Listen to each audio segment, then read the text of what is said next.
Muy buenos días a todos, bienvenido al culto en castellano. Aunque no podemos reunirnos juntos en la iglesia, sabemos que donde están dos o tres reunidos en el nombre de Jesús, la presencia del Señor está presente en ese lugar. Físicamente estamos separados, pero unidos en espíritu. Me gustaría que juntos podamos entregarle a Dios este culto online como un culto verdadero, guiado por el Espíritu Santo. Que este culto sea un sacrificio, ¿no?, en espíritu y en verdad. Voy a en primer lugar compartir los anuncios. Ustedes pueden bajar el boletín de la iglesia por medio del Facebook o por medio del WhatsApp. Allí están los anuncios disponibles. El primer anuncio tiene que ver con el devocional diario. A partir de mañana lunes hasta el día sábado vamos a tener disponible en YouTube de la iglesia los devocionales grabados por los pastores de MC.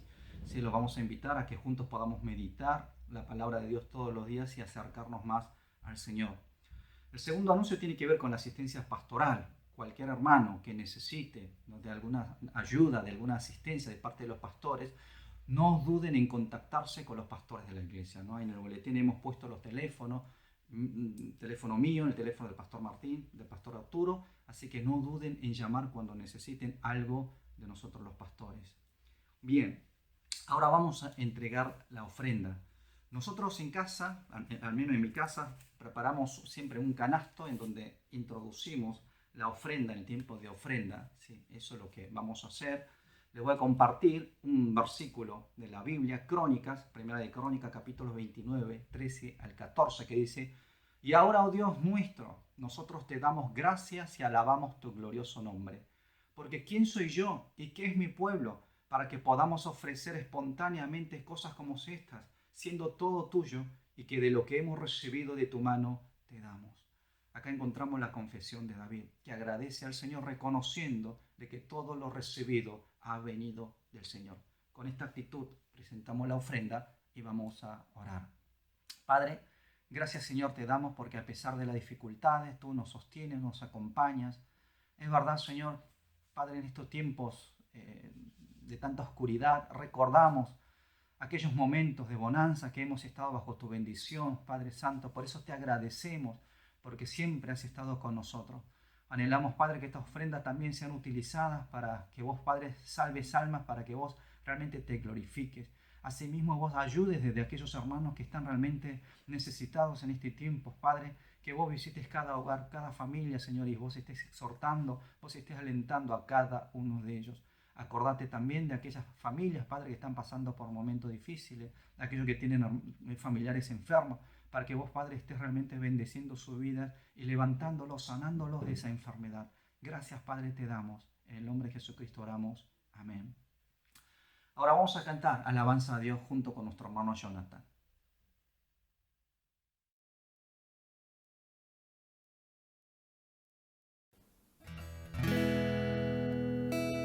Hola, ¿cómo están? Bienvenidos al culto en castellano. Cada uno desde sus hogares seguimos alabando a Dios. Vamos a cantar sobre ese fuego que no se puede apagar en nuestro interior, en nuestros hogares. Esa luz, ese aliento que solo el Señor nos puede dar. Luz de mi vida eres tú.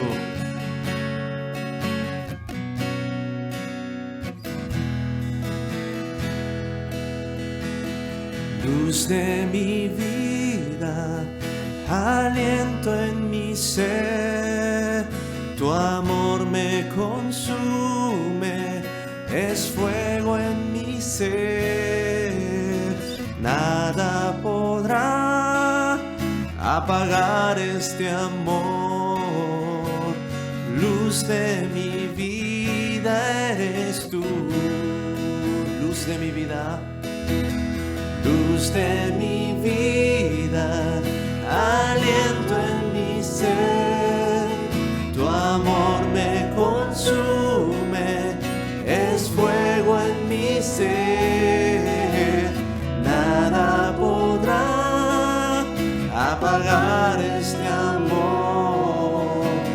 Luz de mi vida eres tú. Al contemplarte te quiero adorar. Tu voz seduce mi voluntad. Tú eres mi primer amor y yo anhelo tu gloria en mí. Luz de mi vida, aliento en mi ser, tu amor me consume, es fuego en mi ser. Nada podrá apagar este amor. Luz de mi vida eres tú. Al contemplarte te quiero adorar. Te adoramos, Señor. Tu voz seduce mi voluntad. Tú eres mi primer amor y yo anhelo tu gloria en mí.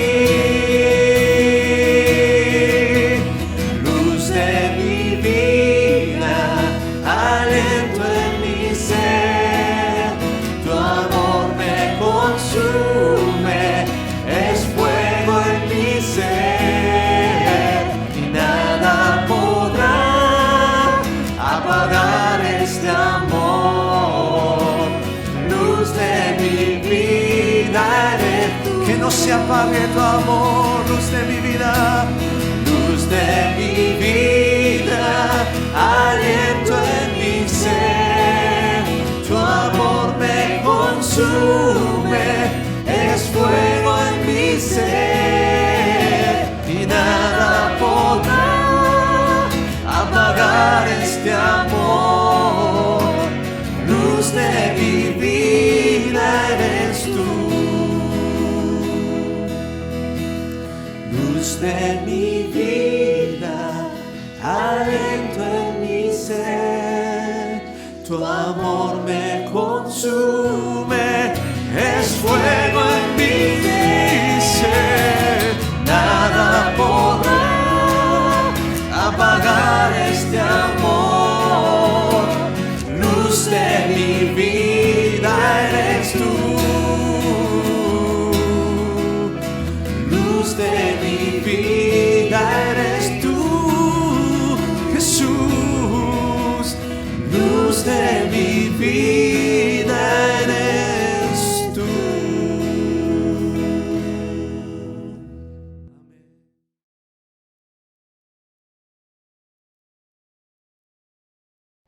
Vamos a orar. Dios Padre, gracias por este culto en el que podemos adorarte. Gracias porque aunque podamos estar distanciados físicamente con nuestros hermanos, estamos unidos en Cristo para rendirte culto. Gracias porque en esta cuarentena que tú permites por tu soberana razón, podemos pasar un tiempo en familia, meditar en tu palabra y en oración. Podemos también desacelerar el ritmo agresivo que viene del mundo, valorando más las cosas sencillas y esenciales de la vida. Gracias porque a pesar de ansiedades, dudas y miedos, prevalece la paz y tranquilidad de saber que detrás de todo estás tú, Señor. En este momento te pedimos por nuestra iglesia Betel y cada familia que la compone, por nuestra nación Argentina y por el mundo, especialmente por tus hijos. Examínanos de pies a cabeza, abrimos nuestros corazones para que entres y nos limpies. Toca nuestra boca y llénanos de tu pasión, valor y convicción. Moldea nuestro carácter, mantén esa llama ardiendo cada día de nuestras vidas. Si estamos siendo tibios, si nos olvidamos del primer amor, si estamos haciendo las cosas con nuestras fuerzas, si solo estamos aparentando o si estamos descarriados en algún aspecto, te pedimos perdón. Ten piedad de nosotros, enderézanos y guíanos. Te pido por los líderes de nuestra iglesia y gobernantes de Argentina. Declaramos que todos ellos están en la palma de tu mano. Infúndeles valor y sabiduría, pasión por ti, Jesús, y pasión por las almas. Bendice y guía su sentir, pensar y actuar. Bendice esta nación. Deseamos que llegue ese momento en donde todos reconozcan tu gloria y señorío. Vuelve tu mirada y no la quites de los argentinos. Confesamos que es una nación alejada de ti. Perdónanos, que tu gracia se derrame en este país. Señor, hay mucha necesidad. Hay enfermos, pobres, gente con muchos miedos y ansiedades, y no te tienen Jesús para apoyarse. No tienen paz ni consuelo. Apiádate de ellos y úsanos a nosotros, tu iglesia, como instrumentos para servirte. Bendice al pastor este momento para que pueda ser lleno del Espíritu Santo y cuando comparta tu palabra, quite nuestra sed, abra nuestros corazones, nos reprenda, nos guíe en amor y gracia. Sea tu palabra cimentada y arraigada en nuestro ser.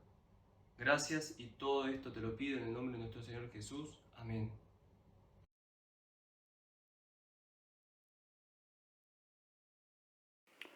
Hoy vamos a compartir la palabra de Hechos, capítulo 23, del versículo 11 al 13, libro de los Hechos 23, 11 al 13. A la noche siguiente se le presentó el Señor y le dijo: «Sé valiente, Pablo, pues así como has testificado de mí en Jerusalén, así es necesario que testifiques también en Roma». Cuando llegó el día, los judíos tramaron un complot y se juraron bajo maldición, diciendo que no comerían ni beberían hasta que hubieran dado muerte a Pablo. Eran más de 40 los que habían hecho esta conjuración. Amén. Había un pastor de ovejas. Un día este pastor perdió una de sus ovejas. Después de una larga búsqueda, encontró a su oveja enredada en medio de unos espinos. La oveja estaba lastimada, estaba sangrando. Después de rescatar la oveja entre los espinos y mientras volvía para su casa, el pastor pensó que volvería para cortar y eliminar todos esos espinos del campo. Al día siguiente, el pastor regresó al lugar para cortar los espinos, pero vio que entre esos arbustos espinosos había un pequeño pájaro. Este pájaro estaba allí trabajando, construyendo un nido para sus críos, para su familia. Aunque los espinos habían lastimado a la oveja, pero para el pequeño pájaro, esos espinos actuaban como una protección para él y su nido. Al descubrir esta nueva función de los espinos, el pastor desistió de cortar esos espinos y volvió a su casa. Frente a distintos eventos con que nos encontramos en la vida, nosotros los hombres tenemos la tendencia de ver las cosas desde una perspectiva unilateral, ¿no? Perspectiva parcial, y no desde una perspectiva general y total. Por eso, frente a un hecho o suceso, no vemos ni comprendemos adecuadamente la providencia de Dios, la voluntad de Dios, y nos afligimos y nos desanimamos con mucha facilidad. La palabra de hoy nos habla de un complot, de una conspiración. Los judíos habían conspirado para matar al apóstol Pablo. No eran 1 o 2 hombres quienes deseaban ver muerto a Pablo, sino que según los versículos 12 y 13 fueron más de 40. Así dicen estos versículos. Cuando llegó el día, los judíos tramaron un complot y se juraron bajo maldición diciendo que no comerían ni beberían hasta que hubieran dado muerte a Pablo.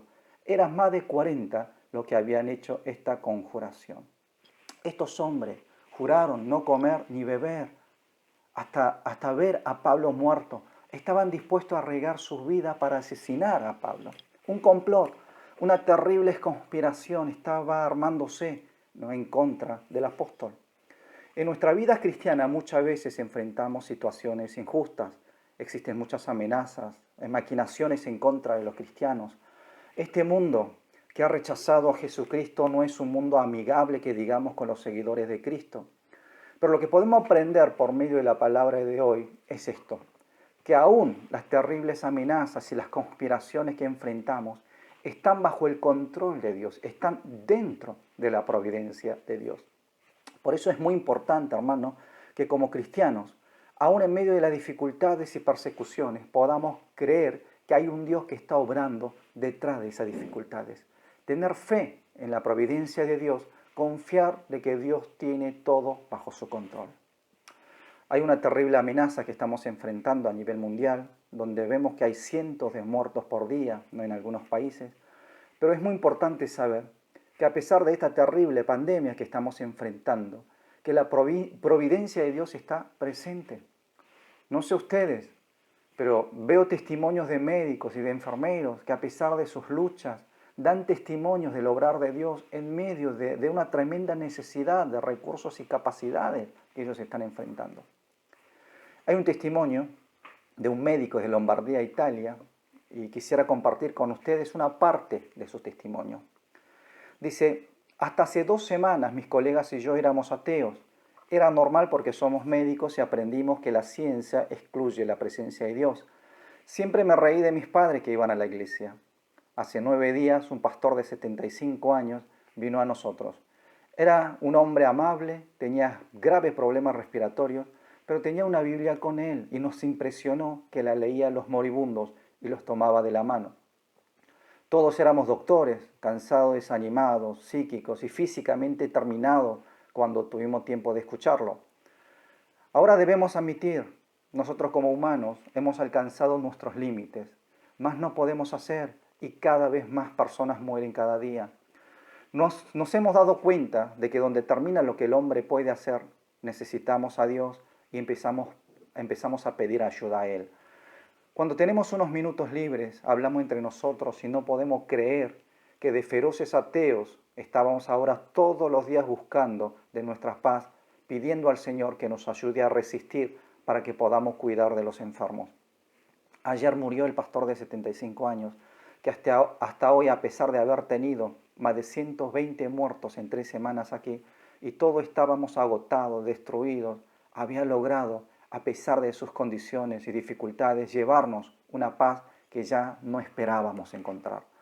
No he estado en casa en 6 días, no sé cuándo comí por última vez, y me doy cuenta de mi inutilidad en esta tierra y quiero dedicar mi último aliento a ayudar a los demás. Me alegro de haber vuelto a Dios mientras estoy rodeado del sufrimiento y la muerte de mis semejantes. A pesar de las tragedias, este médico se reencontró con Dios. Y hay testimonio de personas que ven el obrar de Dios en sus vidas a pesar de estas luchas. Y esa es la prueba de que Dios está obrando con su providencia. Por medio de la palabra de hoy, me gustaría que podamos dejar de vivir con miedo, con temor, mirando solo las conspiraciones y las maquinaciones de este mundo, sino que podamos juntos aprender a vivir por fe y ser más que vencedores, aferrándonos de la providencia de Dios. Una conspiración, hermanos, es un plan a escondida, algo que se hace en secreto con la intención de lastimar o dañar a alguien. Podemos decir que es uno de los aspectos más maliciosos de la naturaleza pecaminosa del hombre. Por el contrario, la providencia de Dios es un plan y la obra del Señor para salvar y bendecir la vida de sus hijos. Si hay algo en común entre la conspiración y la providencia, es de que las dos parten desde un plan. La primera es un plan malicioso, ¿no? Su fin es destruir, lastimar, mientras que la providencia es un plan de salvación y su fin es salvar, dar vidas. La conspiración corresponde al campo del diablo, mientras que la providencia pertenece al obrar de Dios. Como pertenecen dos campos completamente distintos, parecieran no tener ninguna conexión entre una y la otra. Pero lo sorprendente es de que la conspiración humana no puede apartarse por completo de la providencia de Dios. Vemos en la Biblia de cómo muchos hombres bajo el pecado conspiran y se rebelan en contra de Dios. Sin embargo, aún en medio de esas conspiraciones maliciosas que amenazan a los hijos de Dios, vemos a Dios trabajando, protegiendo a los suyos para que todas las cosas les ayuden a bien. En el libro de los Hechos encontramos varias amenazas y conspiraciones en contra del apóstol Pablo. Esta conspiración que vemos hoy aquí en capítulos 23 en realidad había empezado ya en el capítulo 21. En el capítulo 21, los judíos intentaron matar a Pablo acusándolos de haber profanado el templo, y aquí en el capítulo 23 de hoy vemos que formaron como un escuadrón de la muerte, ¿no? Que juraron matar a Pablo, ¿no? Aún sin comer ni beber, hasta ver a Pablo muerto de cualquier manera. Pablo aún, en estas situaciones vemos que él es protegido por la providencia de Dios. La providencia de Dios se hace presente aún en medio de esta situación. Porque un sobrino de Pablo se entera de esta conspiración y avisa a Pablo de este peligro, ¿no? El versículo 16 más adelante vemos que dice Pero el hijo de la hermana de Pablo oyó hablar de la emboscada. Él fue, entró en la fortaleza y se lo informó a Pablo. Por medio de este sobrino de Pablo, que ni siquiera su nombre es mencionado aquí, vemos que Dios empieza a trabajar. Después empieza a mover a varios centuriones, mueve a los soldados romanos para salvar la vida de Pablo y trasladarlo hacia donde estaba el gobernador Félix. Si leemos el versículo 23 más adelante, podemos ver que 470 soldados entre la infantería y la caballería, ellos fueron movilizados para custodiar a un solo hombre, a Pablo. ¿Por qué Dios protege a Pablo? ¿Por qué Dios moviliza hasta el ejército romano para arruinar la conspiración de los judíos y salvar a Pablo? Es porque Dios tenía un plan con Pablo. Su providencia hacia él fue mucho más grande y poderoso que la conspiración de los hombres. ¿Y cuál fue el plan? La providencia que Dios quiso lograr a través de la vida de Pablo. Lo dice en el versículo 11. Dice, a la noche siguiente se le presentó el Señor y le dijo, sé valiente, Pablo, pues así como has testificado de mí en Jerusalén, así es necesario que testifiques también en Roma. Sé valiente, porque así como testificaste de mí en Jerusalén aquí, es necesario que vayas a testificar también en Roma. Hasta que el plan de Dios, ¿no?, hacia Pablo se cumpla, ninguna conspiración del mundo podía quitar su vida. Hermanos, recuerden esto, la providencia de Dios está por encima de las intenciones y de las conspiraciones del hombre. No hay mal que pueda lastimar nuestras vidas mientras la providencia de Dios permanezca sobre nosotros. Fue esa providencia de Dios que movió al sobrino de Pablo, después movió a los centuriones romanos, inclusive al ejército romano para salvar y proteger la vida de Pablo. En la vida encontramos varias conspiraciones que inclusive fueron utilizadas por Dios dentro de sus providencias. Por ejemplo, los hermanos de José, ellos conspiraron para matar a José. Lo arrojaron a un pozo, inclusive lo vendieron como esclavo. Como consecuencia del complot de sus hermanos, José tuvo que vivir una vida de esclavitud. También fue acusado injustamente por la esposa de Potifar, fue encarcelado, pasó varios años en la cárcel. Parecía que las conspiraciones del hombre prevalecían más que la providencia de Dios. Sin embargo, detrás de esa conspiración visible del hombre estaba la providencia invisible de Dios. Dios utiliza esa conspiración para llevar a José hacia el lugar del primer ministro de Egipto. Así salvar no solamente su vida, sino la vida de toda su familia, inclusive a varios pueblos alrededor de Egipto. Luego se levanta un faraón que no conocía a José, y este hombre empieza a conspirar para destruir al pueblo de Israel, manda a matar a todos los niños varones hebreos recién nacidos, obliga a las parteras, a sus soldados, para exterminar con todos los niños hebreos. Sin embargo, misteriosamente Dios interviene en la vida del pueblo de Israel y obra para que Moisés, este niño hebreo recién nacido, crezca bajo el cuidado de la hija del faraón, como un príncipe de Egipto. Y lo prepara para que luego sea el líder y el salvador de su pueblo, del pueblo de Israel. Cuando leemos el libro de Esther, allí aparece un hombre llamado Amán, era un ministro en la corte del rey Asuero de Persia. Este hombre empieza a conspirar con la intención de matar a todos los israelitas que vivían dentro del imperio. Había levantado una horca de 25 metros para colgar a Mardoqueo, ¿no?, al tío de Esther. Y había enviado en nombre del rey un edicto por todo el imperio autorizando la matanza de los israelitas. Y casi estaba a punto de lograr su plan, hasta que Dios interviene por medio de Esther, esta mujer que estaba dispuesta a morir por su pueblo, y termina salvando a los israelitas. Y el conspirador Amán muere colgado en su propia horca que él había levantado para matar a Mardoqueo, y el pueblo de Israel se salva de esa conspiración. Vemos también el caso de Daniel. Daniel fue acusado injustamente por otros ministros del imperio. Estos ministros le envidiaban, le tuvieron envidia a él y conspiraron para matar a Daniel. Fue así que como consecuencia de esta conspiración, Daniel fue arrojado al foso de los leones. ¿Pero qué sucedió? ¿Cuál fue la providencia de Dios hacia su vida? Dios no solamente libró a Daniel de ese foso de leones, sino que lo utilizó para manifestar su gloria delante del emperador y delante de una nación pagana e incrédula como era Babilonia. Todas estas conspiraciones humanas fueron completamente bloqueadas por la providencia de Dios, mientras que la gloria del Señor se revelaba por todo el mundo. Hermanos, ¿ustedes creyeron a Jesús como su Señor y Salvador? Entonces son hijos de Dios y pertenecemos nosotros al pueblo del Señor. Por lo tanto, estamos bajo la providencia de Dios. No hay ningún complot o la conspiración del enemigo que pueda superar la providencia de Dios, nuestro Dios todopoderoso. El texto de hoy muestra a Pablo sin esperanza de vida. La conspiración de estos hombres que juraron no comer ni beber hasta matar a Pablo amenazaba su vida. Pero vemos que la providencia de Dios prevalece sobre estos planes de los hombres. Es necesario que testifiques en Roma de mí, así como lo hiciste aquí en Jerusalén. Esta era la providencia y el plan del Señor. Esta situación desesperada de Pablo se conecta con la providencia de Dios y termina ayudando a Pablo a llegar a Roma, inclusive con sus propios custodios, ayudado por los soldados romanos. Mientras varios hombres conspiraban para matar a un hombre, Dios estaba dirigiendo la historia para llevar el Evangelio de Cristo a todo el mundo por medio de ese único hombre. Hermanos, nosotros también solemos ser víctimas de conspiraciones o maquinaciones del enemigo, y eso nos lleva hacia situaciones de desesperanza. Pero recuerden esto, si estamos en Cristo, si pertenecemos a Dios, ninguna conspiración del mundo puede destruir la providencia de Dios sobre nosotros. Esa es nuestra confianza. Por eso Dios le dice a Pablo, sé valiente.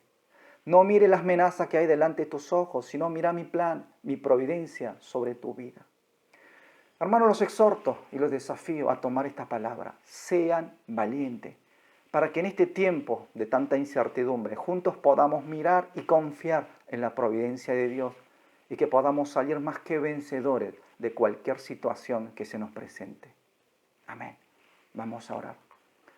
Dios Padre, te damos las gracias, porque así como Pablo ha enfrentado esta conspiración, varias amenazas hacia su vida, nosotros también, Señor, estamos enfrente de distintas amenazas. Padre, enfrentamos distintos peligros, pero queremos, Padre, fijar nuestros ojos sobre tu plan, sobre tu providencia.